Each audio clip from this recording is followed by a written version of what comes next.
예, 영권 인터뷰에서는 여야의 대선 주자들을 차례로 인터뷰하고 있는데요. 오늘은 유승민 국민의힘 전 의원입니다. 대선 예비 후보고요. 이미 지난번 대권에 도전한 적이 있습니다. 자, 얘기 나눠보겠습니다. 안녕하세요. 예, 반갑습니다. 네, 오랜만에 또 뵙겠습니다. 네. 자, 대선 출마 선언을 곧 하실 예정이죠. 예, 그렇습니다. 우리 8월 말 경선 시작이니까 예. 그 전에 해야죠. 예, 제가 최근에 예. 유 후보님 보고 느낀 거는 예. 최근에 에너지가 응축돼 있구나. 이제 붙어보자. 지금까지 모았던 에너지를 예. 쏟아내는 느낌입니다. 최근에 인터뷰들을 보면 상당히 표현도 강해지셨고요. 예.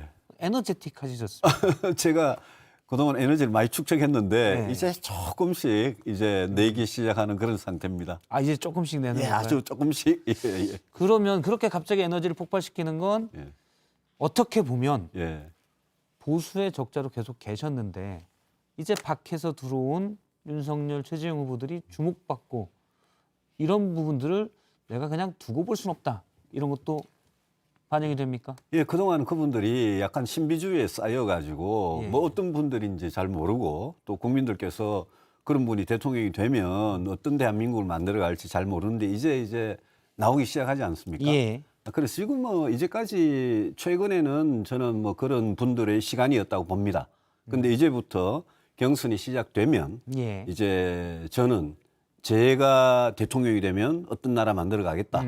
거기에 대해서 국민들께 말씀드리고 이제 진검승부 시작되는 거죠. 이제 유승민의 시간이 될 것이다. 올 것이라고 봅니다. 라는 주장이신 거죠. 예. 제가 그렇게 말씀드릴 수는 없고. 예. 알겠습니다. 앞서 이제 유승민 대통령 시대는 어떻게 될 것이다를 이제 보여주시겠다고 네. 했는데 조금 미리 좀 말씀을 해주시죠. 저희 시청자들에게. 코로나 이후에 우리 대한민국이 가야 할 길 중에 제일 중요한 게 뭐냐? 저는 경제 그리고 예. 또 외교 안보라고 봅니다. 저는 국회에서 또 평생을 경제 정책을 연구하고 실제 적용되는 과정을 아주 오랫동안 봐왔던 사람으로서 예. 이 박근혜 정부, 문재인 정부 다 이렇게 잘못한 것들이 있는데 코로나 이후에는 특히 지금 국민들께서 일자리, 부동산 문제 제일 심각하게 생각하지 않습니까? 예. 그래서 제가 공정한 성장이라고 말을 붙입니다만은 앞으로 경제 성장을 하는데 어떻게 이 성장의 과실이 국민들께 골고루 가느냐. 예. 그리고 우리가 저성장, 저출생, 양극화라는 이 시대적 문제를 어떻게 해결하느냐.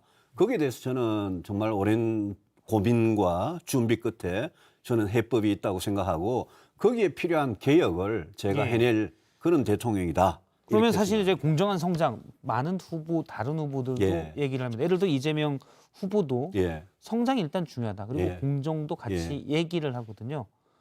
그럼 구체적으로 예. 공정한 성장 해법이 뭡니까? 성장을 하기 위해서는 우리가 몸짱이 되려면 열심히 땀을 흘리고 노력해야 되고 예. 너무 단 거 음식 이런 거 조심해야 되고 이렇지 않습니까? 예. 성장을 하려면 상당히 고통스러운 그런 구조조정과 개혁을 해야 됩니다.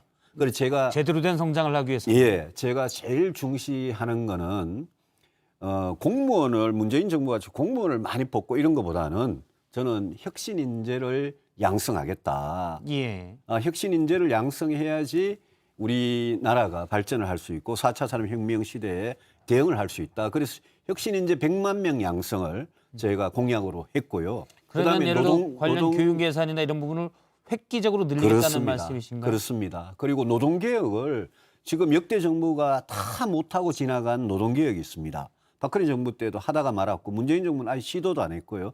노동개혁을 제가 꼭 하겠다. 이거는 노아사 양쪽을 진짜 설득해서 타협의 리더십을 발휘해야 되는 문제다. 노동개혁이라고 말씀하시면은 노동의 경직성을 그렇습니다. 깬다. 노동시장이 유연화. 달리 말하면 그런데 예. 고용의 불안정성이 높아지는 거잖아요. 노동시장의 경직성을 깨고 유연하게 만들어야 더 많은 일자리가 생기기 때문에 전체 노동자들한테는 좋은 거고요. 예. 그 경쟁 과정에서 탈락한 분들이 어떻게 하면 정말 인간답게 살아갈 수 있고 다시 재기할 수 있느냐. 그거는 우리 복지 시스템 사회 안전망이 달린 거거든요.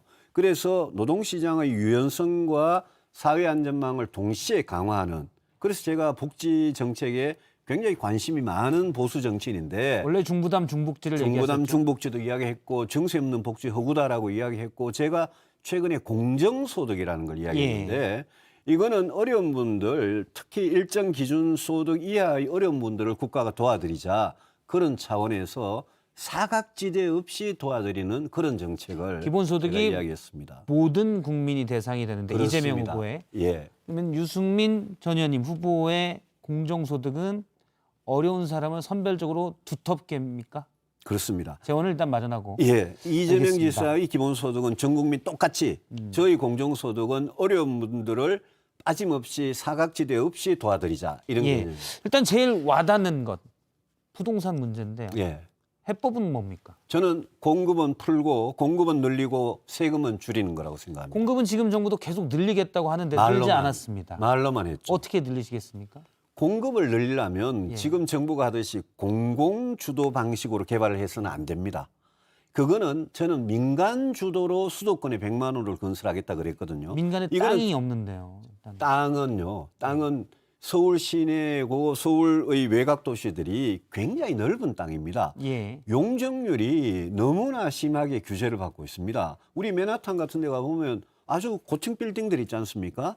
서울의 역세권 같은 거는 고도 제한이나 용적률 규제 같은 거 저는 하면 안 된다고 생각합니다. 예를 들어 서울의 뭐 주택 지역 같은 경우는 250%, 300%의 용적률이 적용을 받지요. 예. 도심의 오피스텔 같은 경우는 예를 들어 700% 정도로 그렇죠. 받는 걸로 알고 있는데 예. 획기적으로 높이면 예. 너무 빽빽한 예. 밀집. 나중에 인구도 줄겠다는데 도심만 너무 빽빽하는 주거 환경은 안 좋아진다는 지적도 있습니다. 그런 지적도 있죠. 그렇지만 우리가 1기, 2기, 3기 신도시를 했지 않습니까? 예. 신도시를 서울시청을 기준으로 생각해 보면 신도시를 40km, 50km 떨어진 곳에다가 지으면 도로 깔아야 되고 지하철을 깔아야 되고 이런 데 돈이 엄청나게 들고 출퇴근에 완전 지옥입니다. 예. 그래서 도시에 사람이 몰려 살면 그만큼 층수는 올라갈 수밖에 없다라고 생각하고 그렇게 과밀이 걱정이 되는 부분은 예. 도시에 필요한 녹지 공간을 적당히 두고 공원을 둠으로써 해소할 문제지 그걸 그냥 도시에 대도시에 서울 같은 도시에 이렇게 층수를 낮게 해가지고 해결할 문제는 아니라고 생각합니다. 그래가지고는 예. 공급을 할 수가 없습니다. 사실은 현 정부의 예. 제가 날짜가 기억이 안 나요. 2월에 했던 부동산 대책도 이사 대책이죠. 예, 이사 부동산 예. 대책도 도시의 고밀도 개발을 한다는 거였거든요. 하지만 당시 재개발을 위해서는 현제 예. 거주하고 있는 예. 임차에서 살고 있는 분들 문제 이런 문제들 때문에 그러니까 해법들이 되진 않아서 뭐 충돌도 있고 해서 잘 진행도 안 됐거든요. 그거 어떻게 그렇습니다. 보십니까? 그런데 문재인 정부는 공급 대책만 발표했지 실행을 못했는 게 아까 말씀드린 대로 공공주도 개발 방식입니다. 공공이란 누굽니까? 지난번에 그 사고 난 예. LH 같은 게 공공 아닙니까? 서울 같으면 SH, 경기도 같으면 GH거든요. 그런 공기업한테 개발을 맡기면 민간 건설사한테 개발을 맡기는 것보다 훨씬 더디고 사람들이 진짜 필요한 곳에 필요한 집을 짓는데 속도가 너무 더딥니다. 방금 말씀하신 그 땅 소유자들의 허락을 얻는 그런 예. 문제도 민간 주도 개발 방식으로 하면 민간이 알아서 해결을 합니다. 사실 그래서- 민간이 알아서 해결하는 방식은 대부분 높은 가격을 지불하고 예. 그러면 갈등이 줄어들고 대신 그 땅에 다시 예. 그 민간 사업자들이 짓는 땅에 들어가는 사람들도 예. 높은 가격을 지불해야 되잖아요. 그 가격이라는 거는 자꾸 원가나 이런 걸 이야기하시는데요. 예. 가격이라는 거는 그때 시장의 수요와 공급에 의해서 결정이 됩니다. 예. 그래서 제가 대통령이 돼서 취임 초기에 100만 원, 수도권 100만 원을 민간 주도 개발 방식으로 진짜 하는구나. 그러면 사람들이 부동산에 대한 기대 자체가 달라지고 진짜 공급이 이루어지는 걸 보면 시장에서 그때부터는 가격이 안정되기 시작할 겁니다. 거품이 거친다는 말씀이시군요. 그렇습니다. 저는 실제 공급을 하기 시작하면 시장이 많이 달라질 거다 생각하고 지금 문재인 정부 들어와서 부동산 세금은 저는 예. 너무 높아졌습니다. 공시가격도 올리고 세금도 올리니까 재산세 부담 같은 게 어지간한 중산층 서민들도 세금 부담이 너무 세고요. 취득세, 거래세, 양도의 이 소득세 이런 것도 너무 셉니다. 저는 부동산 세금은 딴 세금은 몰라도 부동산 세금은 낮추겠다. 공급은 늘리겠다. 그 방향으로 확실하게 가면 문제 해결할 수 있다고 생각합니다. 부동산 세금 중에 요거 하나만 딱 여쭤보겠습니다. 네. 다주택자의 양도세 중과는 어떻게 보십니까? 그거는 저는 중과하는 게 맞다고 생각합니다. 예. 다만 1가구 1주택의 경우에 양도세를 지금 너무 매긴다거나 아니면 예. 지금 민주당이 장기 보유에 대한 인센티브조차도 줄이려고 그러거든요. 최근에 나온 건 이제 다주택자의 장기 보유 연수를 제한다는 얘기였습니다. 아니 민주당은 예. 그냥 장기 보유도 이 제한하는 걸 지난번에 발표를 했어요. 예. 그건 안 된다. 근데 다주택자 중과하는 거는 취득세든 양도소득세든 다주택자 중과는 그거는 그대로 가야 된다. 그건 강화해야 된다. 예, 강화 그거는 또는 그대로 가야 유지해야 된다. 되지만 이미 강화가 많이 예, 됐습니다. 1주택자 실수요자들은 1주택자는 그거는 취득세나 예. 그 양도소득세를 그거는 많이 낮춰줘야 된다고 생각합니다. 알겠습니다. 경제에 이렇게 뚜렷한 해법을 일단 뭐 이 적절한지 아닌지는 시청자분들이 판단하실 거고요. 네. 명확한 생각을 가지고 계신데 그러면 그 이상을 실현하려면 대통령이 돼야 되잖아요. 그렇습니다. 이번이 두 번째 도전인데 예. 잠깐 여론조사를 보면 예. 보기 싫으시겠지만 예. 두 번째 도전이고 사실은 예. 개혁 보수의 이미지로 예. 젊은 층들에게도 많이 알려져 있습니다. 최근에 나왔던 여론조사 보면 뭐 그 전도 비슷한 경우 많은데요. 한국사회여론연구소의 조사인데 2%대 지지율이 많습니다. 어떻게 보십니까? 하필 또 잘 안 나온 여론조사를 이렇게 갖고 오셔가지고 근데 최근 겁니다. 저희가 뭐 따로 예, 2%를 억지로 보일 건 그런데 없었고요. 저 화면을 보시면요. 예. 저 여론조사는 아무 의미가 없습니다. 왜냐하면요. 예. 야당은 야당끼리 후보를 뽑고 여당은 여당끼리 후보를 뽑습니다. 그죠? 예. 그게 경선 아닙니까? 그렇죠. 그다음에 한 명씩 후보를 뽑아놓으면 본선을 하게 됩니다. 그런데 저런 식의 여론조사에서 이제 제가 잘 안 나오지만 다자 야당 대결이죠? 후보끼리 여론조사에서는 물론 뭐 아직도 윤석열 총장이 높습니다만은 제가 야당 후보끼리 여론조사에서는 저하고 홍준표 대표 정도가 예. 2위권을 유지를 하고 있거든요. 최재형 그래서 후보와 함께요. 최재형 후보는 그보다는 조금 떨어지고요. 예. 그래서 여론조사 문제는 지금 각 당이 경선할 때까지는 지금 화면에 보시는 저런 여론조사보다는 예. 각 당의 후보끼리 여론조사를 봐야 되고 제가 이제 후보가 뭐, 정해지면 예. 1대1 이제 본선 여론조사를 보는 게 알겠습니다. 맞겠죠.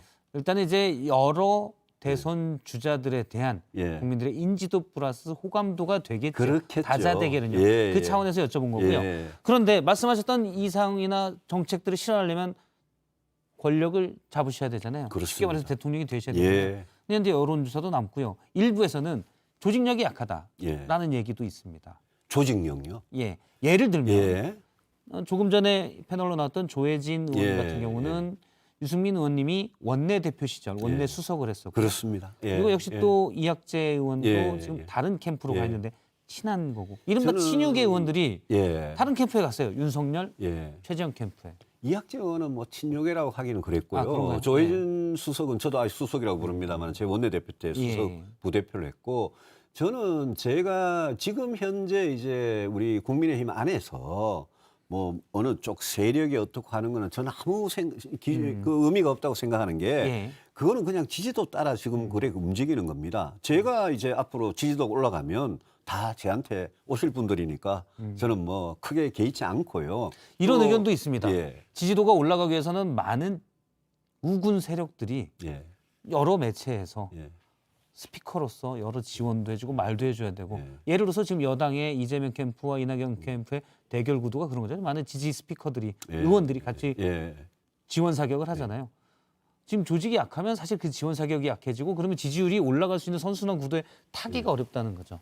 그거는 이제 언론이 예. 공정하게만 해주시면 된다고 생각합니다. 공정하게 모셨습니다. 왜냐하면 언론이 그 이제 패널 같은 거 선정하고 할 때 예. 특정 캠프에 있느냐 없느냐 이런 걸 잘 보시고 예. 공정하게만 해주면 그런 예. 문제 없다고 생각합니다. 알겠습니다. 저희도 사실 유승민 전 의원님의 캠프에 인사를 모시고 싶은데 예. 아직 캠프가 구성이 안 돼서 아니요, 뭐 제하고 가까운 뭐 의원님들이나 위원장님들 뭐 누군지 다 아시니까요. 많이 좀 모셔주십시오. 알겠습니다. 예. 그러면 이 달리 제가 질문을 드리면 이런 부분도 있습니다. 앞서 이제 옆에서 돈 넣는 사람의 눈에 보이는 예. 어쨌든 숫자가 많지 않다라고 하면 정치 권력을 획득해서 말씀하신 따뜻한 보수 제대로 된 복지가 되는 공정성장의 예. 세상을 구현을 하려면 예. 지지율을 높이고 예. 대선에서 이겨야 되는데 예. 그러면 거기에 들어가는 인사들을 만나서 불러 모으고 예.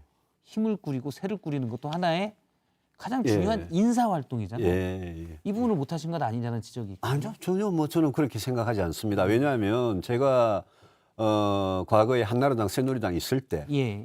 또 그 이후에 바른정당 할 때 또 지금까지 정말 죽음의 계곡을 걷는다는 표현을 쓸 정도로 그렇죠. 그 어려운 시간을 같이 이 견뎌오고 함께 해온 동지들이 있습니다. 예. 그분들이 뭐 단순히 방금 지지도나 아니면 뭐 자기 공천이나 이런 것만 보고 했다면 저하고 같이 그렇게 못했습니다. 그리고 그게 이제 제가 늘 오래전부터 이야기하던 이 보수가 새로운 보수, 개혁 보수로 가야 된다. 예. 그 뜻을 같이 해온 동지들이 아직 그대로 남아 있기 때문에 저는 제가 뭐 공천권을 휘둘러 가지고 지금 그 많은 친박들 다 어디 갔습니까? 그 예. 많은 친이들 다 어디 갔습니까? 그게 아무 의미가 없는 겁니다. 그래서 제가 국민들께 진짜 신뢰를 받고 국민들의 지지만 받을 수 있으면 또 그 지지도라는 게 진짜 길고 짧은 건 대봐야 하는 거 아닙니까? 그쵸. 이제 경선 시작하지도 않았는데 그래서 후보의 정책 능력 비전 또 후보의 어떤 도덕성 이런 문제가 다 도마 위에 오르고 국민들께서 아 내가 다음 대통령 누굴 뽑아야 되겠다 예. 그런 데 대해서 분명한 생각을 가지기 시작하면 제 지지도도 오를 거고 예. 그러면 저는 다 같은 이 지붕 밑에서 일할 거라고 생각합니다. 알겠습니다. 사실 아까 말씀하셨던 그 맡은 친이가 지금은 최재형 후보 캠프와 윤석열 후보 캠프에 그래- 또 많이 갔더라고요. 네, 그러니까 그게 지금 세력을 부풀린다 당 안에서 그게 어떻게 보면 조금 줄 세우기를 하고 그런 게 좀 구태 정치죠. 예를 들어 근데 예. 이제 혼자 할 수는 없기 때문에 물론이죠. 없기 때문에 사실은 어떤 그것 자체가 이제 정무적인 거고 정치의 또 하나의 중요한 역할이 아니냐라는 예. 얘기도 예. 있었거든요. 그래서 여쭤본 부분이고요. 예. 이거 하나 여쭤보겠습니다. 예. 그러니까 따뜻한 부수를 얘기를 예. 많이 하시잖아요. 예. 뭐 개혁 부수로도 예. 많이 인식이 돼 있고요. 남북 문제에서 남북 관계가 얼어붙었다가 최근에 남북 정상 간의 친서 교환 이후에 예. 남북 통신 연락선이 재개됐잖아요. 재개됐죠. 복구됐잖아요. 예. 그래서 이제 북한에서는 한미 김여정 부부장 담화로 한미 군사훈련을 8월에 예정되는데 연기하지 말라라고 요구했습니다. 어떻게 해야 됩니까? 만약 대통령이시라면. 한미 군사 훈련은 예. 지금 문재인 정부 들어 가지고 완전히 그냥 책상에 앉아가 컴퓨터 시뮬레이션만 하고 앉았습니다. 예. 저는 한미 군사 훈련이 이렇게 된 거는 우리 국토방위, 우리 국방의 국가안보에 진짜 결정적인 피해를 주는 거다라고 예. 생각하고 한미 연합 군사 훈련은 과거 정권이 하던 식으로 그냥 책상에 앉아서 컴퓨터로만 워게임을 하는 게 아니라 예. 실제로 실전과 같이 연습을 해야 된다고 생각하고 그거는 북한의 김정은이든 김여정이든 저 남매 눈치를 봐서는 안 된다. 제가 김여정이 우리 한미연합훈련 가지고 시비를 거는 걸 보고 아니 도대체 김여정이 대한민국 국군 통수권자냐. 예. 왜 문재인 대통령이나 우리 국정원장이나 우리 국방부 장관이 김여정 눈치를 왜 봐야 되냐. 그러면 남북 정상회담이 세 차례 열렸었는데 예. 세 차례 남북 정상회담이 남북 간의 긴장을 완화시키는 데 도움을 줬다고 보십니까? 아무 도움 안 됐다고 생각합니다. 아. 왜냐하면요. 예. 남북 긴장이 진짜 완화됐으면 우리 공무원이 연평도 앞바다에서 북한한테 총살당하고 불태워질 때 예. 그런 일이 있을 수 있느냐. 또 지금 북한이 열병식 할 때마다 보면 새로운 핵탄두, 새로운 핵미사일 개발해가지고 이제는 잠수함에서도 탄도미사일을 핵미사일을 쏘는 그런 실력까지 왔는데 예. 이 정부 들어와가지고 북한의 핵과 미사일이 완전 실전 배치가 됐기 때문에 우리는 그런 위협을 받고 사는 나라이기 때문에 이게 무슨 긴장 완화고 이게 무슨 진정한 평화냐. 사실 뭐 이런 지적도 있거든요. 예. 정말 이제 햇볕 정책을 주장하시는 분들 중에는 예. 문정부 초기만 해도 물론 그건 사실은 트럼프 미국 전 대통령 때 예. 우리의 핵 버튼이 더 크다라면서 화염과 분노. 그거야 미국 대통령이 한 예. 거죠. 근데 사실 예. 우리가 바로 북한과 근접해 있으니까요. 예. 남북 간의 긴장이 훨씬 더 고조됐었다는 예. 지적도 있거든요.